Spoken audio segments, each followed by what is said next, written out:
तो एक चाइना में ये, दूसरा चाइना में एक चीज़ हम देखे कि जो फैक्ट्रीज वगैरह है उसके अंदर जो वर्किंग हो रही है वो फीमेल देख रही है ज़्यादातर फैक्ट्रीज में फीमेल।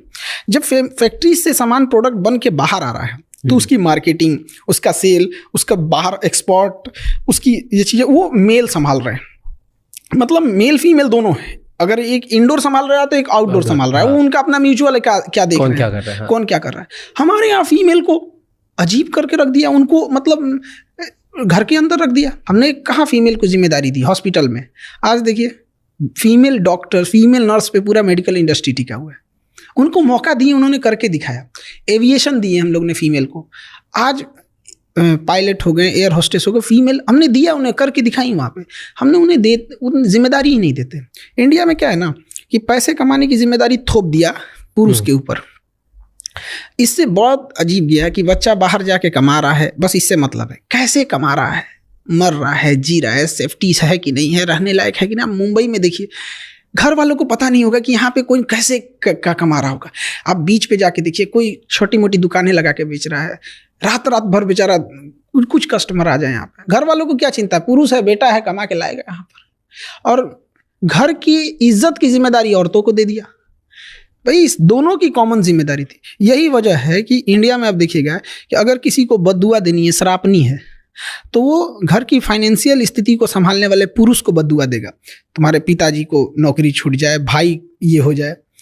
और अगर उसको इज्जत डाउन करनी यानी गाली देना है तो किसी पुरुष को गाली नहीं देगा, और महिला को देगा। हम लोग महिला सशक्तिकरण की बात करते हैं और शर्म आनी चाहिए। दो पुरुषों की लड़ाई में भी गालियां एक औरत ही सुन रही है। वो कहाँ से सशक्तिकरण हो? जिस लड़ाई में वो है भी नहीं उसमें भी उसको गाली दे रहा है सब। तो चाइना में ये सब नहीं है। वहाँ पे फीमेल पार्टिसिपेशन भी बहुत अच्छा है। वहाँ के स्टूडेंट्स में कुछ अलग है।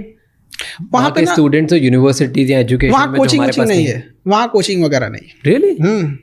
वहाँ गवर्नमेंट स्कूलिंग सिस्टम एक, वन नेशन वन एजुकेशन। हमारे यहाँ वन नेशन वन इलेक्शन बोला जा रहा है। कभी एजुकेशन पे भी बात कर लो यार। अच्छा, हम लोग की क्या जरूरत है? हम लोग खुद अपने आप से पूछते हैं कभी कभी कि हम लोग की जरूरत क्या है कोचिंग वालों की? क्योंकि स्कूल ने अच्छा नहीं पढ़ाया है। अदरवाइज में तभी तो आया है मेरे पास। ऐसा भी तो हो सकता है जैसे स्कूल में उसने पढ़ाई कंप्लीट कर दी, कॉलेज कंप्लीट कर दिया, तब हमारे पास आया। ऐसा भी तो हो सकता था कि हमने पढ़ा दिया फिर वो स्कूल में जाए।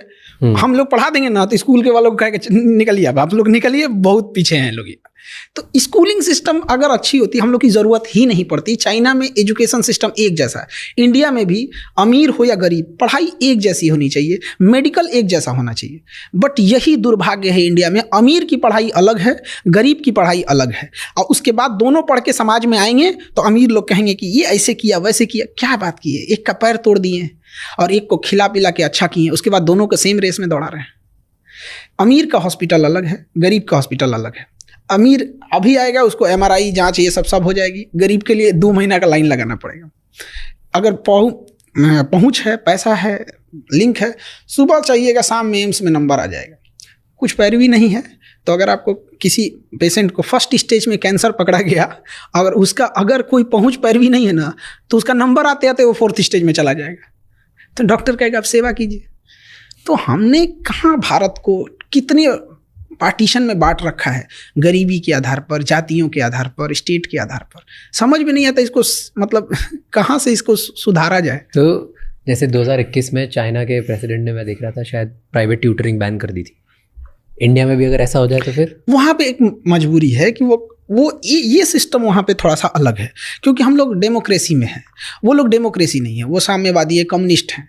वहाँ पे कम्युनिस्ट में क्या होता है ना कि सब चीज़ें, वहाँ देश का कंसेप्ट नहीं होता है, वहाँ पार्टी का कंसेप्ट होता है। तो अगर वहाँ हम right to freedom of speech दे देंगे ना तो उनका वो वाला सिस्टम खराब हो जाएगा।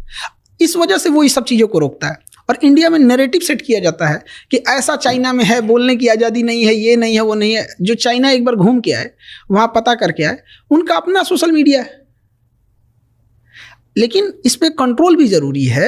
ऐसा नहीं कह रहे हैं कि एकदम ख़त्म कर देना या एकदम इंडिया मतलब छूट दे देना। इसका बहुत मिसयूज़ भी है। बांग्लादेश में तख्ता पलट करके शेख हसीना को छोड़ना पड़ा केवल सोशल